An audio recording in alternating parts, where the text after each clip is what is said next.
Hello dear students, now I am going to solve class 6 mathematics Prachi publication. It is exercise 13.4. First question is multiple choice question.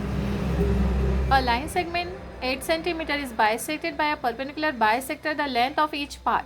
जब भी bisect होता है किसी भी line segment का तो वो इक्वल टू पार्ट्स में डिवाइड होती है, यानी 8 सेंटीमीटर को हमने बाइसेक्ट किया है तो वो 4 सेंटीमीटर में डिवाइड होगा. क्वेश्चन नंबर 2 है Which of the following shows the correct drawing when a line segment of 9.2 cm is bisected perpendicularly? 9.2 को अगर हम बाइसेक्ट करेंगे तो उसका टोटल होना चाहिए हमारे अकॉर्डिंग 4.6. तो इसका राइट ऑप्शन मुझे दिखाई दे रहा है option number C. Now we will solve question number 2. Question number 2 is draw a line segment of 7.6 cm and draw its perpendicular bisector. हमें 7.6 सेंटीमीटर का एक लाइन सेगमेंट बना के उसका परपेंडिकुलर बाइसेक्टर ड्रॉ करना है.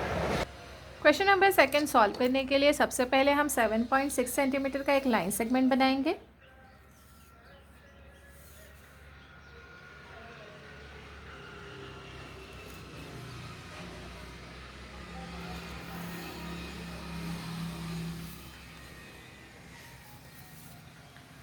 इसका बाइसेक्टर अगर हमें बनाना है तो बाइसेक्टर बनाने के लिए हमें इस लाइन सेगमेंट का मोर देन हाफ लेना होगा. मोर देन हाफ लेने के बाद हमें आर्क कट करनी होगी. आर्क किस तरह से कट करेंगे आप देखिए.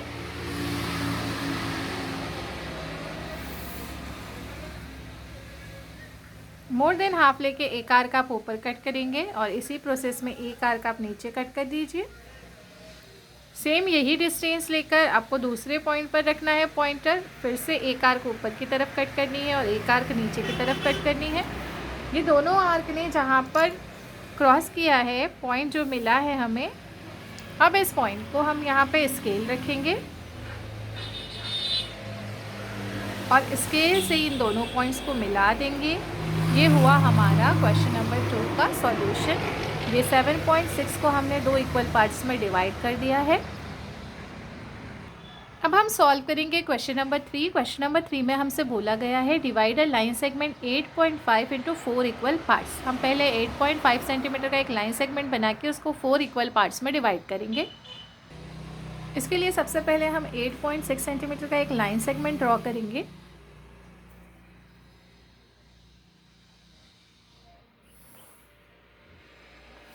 इस लाइन सेगमेंट को पहले हम मोर देन हाफ लेकर इसका बाइसेक्टर करेंगे.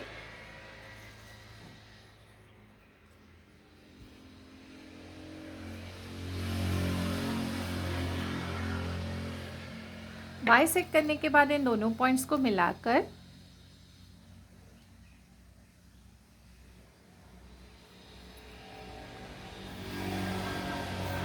अब हम ये जो दोनों लाइन सेगमेंट मिले हैं इन्हें भी हमें बाइसेक्ट करना है. तो हम इनका मोर देन हाफ लेंगे. मतलब इस लाइन सेगमेंट का यहाँ से यहाँ तक का मोर देन हाफ लेना है, मतलब आधे से ज़्यादा.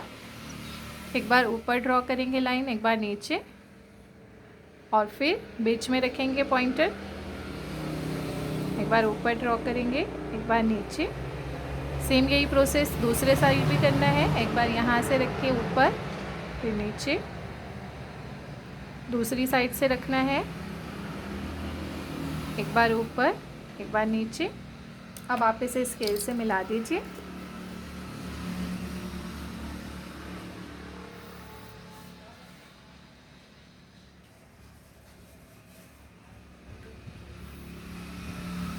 तो इस तरह से किसी भी लाइन सेगमेंट को हम इक्वल 4 पार्ट्स में डिवाइड कर सकते हैं. अब हम सॉल्व करेंगे question number 4. Question number 4 is draw a circle of radius 5 centimetre. Draw an chord and construct the perpendicular bisector of this chord. Where do they meet? इस क्वेश्चन को solve करने के लिए सबसे पहले हम 5 सेंटीमीटर रेडियस का एक सर्कल ड्रॉ करते हैं. आप स्केल से 5 सेंटीमीटर रेडियस ले लीजिए. एक सर्कल ड्रॉ करेंगे हम.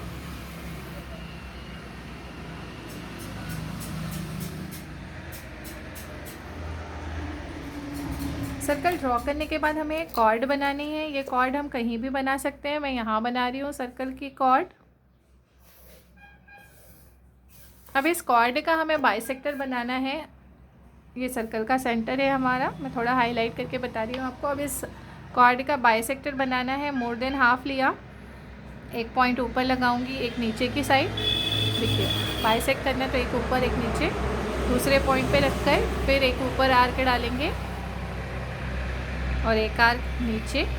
और ये जो दोनों पॉइंट मिले हैं, मैं आपको बता दूँ, ये दोनों पॉइंट हमें सेंटर पे ही मिल रहे हैं। ये दोनों पॉइंट को मैं मिला दूँगी तो ये कॉर्ड का बाइसेक्टर है, जो कि कहाँ से होकर जा रहा है, सेंटर से होकर गुजर रहा है। तो इस तरह से आपको क्वेश्चन नंबर 4 ड्रॉ करना है। पहले आप सर्कल बना लीजिए, कॉर्ड बनाइए, फिर मोर देन हाफ लीजिए कॉर्ड का, एक आर्क ऊपर एक नीचे, यहाँ से पॉइंट रख के एक आर्क ऊपर एक नीचे ड्रॉ करेंगे तो आपका जो कॉर्ड का परपेंडिकुलर है वो सेंटर को टच कर रहा है। Now we will solve question number 5. Question number 5 है, draw a triangle, construct 3 perpendicular bisector on each of its sides, check whether all 3 bisects meet at a one point. हमें क्या करना है, ट्राइंगल बना के उसके तीनों साइड का परपेंडिकुलर ड्रॉ करना है और फिर चेक करना है कि तीनों परपेंडिकुलर एक पॉइंट पर मिलते हैं या नहीं मिलते हैं। क्वेश्चन नंबर 5 के लिए सबसे पहले हम एक ट्राइंगल बना लेते हैं। आप स्केल से बनाइएगा। ट्रायंगल बनाने के बाद तीनों लाइन का बाइसेक्टर डालना है तो हम क्या करेंगे, मोर देन हाफ लेंगे। सभी लाइन का मोर देन हाफ लेना होगा। एक आर्क ऊपर एक नीचे, इसी तरह से यहाँ रख के एक आर्क ऊपर एक आर्क नीचे, इसे स्केल से मिला देंगे।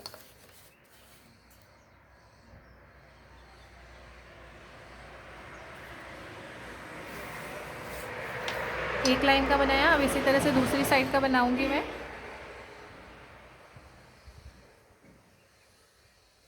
एक आर्क ऊपर एक नीचे, दूसरी साइड पर लिया पॉइंट, एक आर्क ऊपर एक आर्क नीचे, यहाँ पे पॉइंट मिले मुझे दोनों। ये सेकंड लाइन का बाइसेक्टर मैंने बनाया है। अब मैं बीच वाली लाइन जो थर्ड लाइन है इसका बाइसेक्टर ड्रॉ करने वाली हूँ। मोर देन हाफ लिया, आर्क 1 ऊपर 1 आर्क नीचे, एक आर्क ऊपर एक आर्क नीचे। ये जो दोनों पॉइंट मुझे मिले हैं, एक पॉइंट मुझे यहाँ मिल रहा है, एक पॉइंट मुझे यहाँ मिल रहा है, इसे मैं मिलाऊंगी।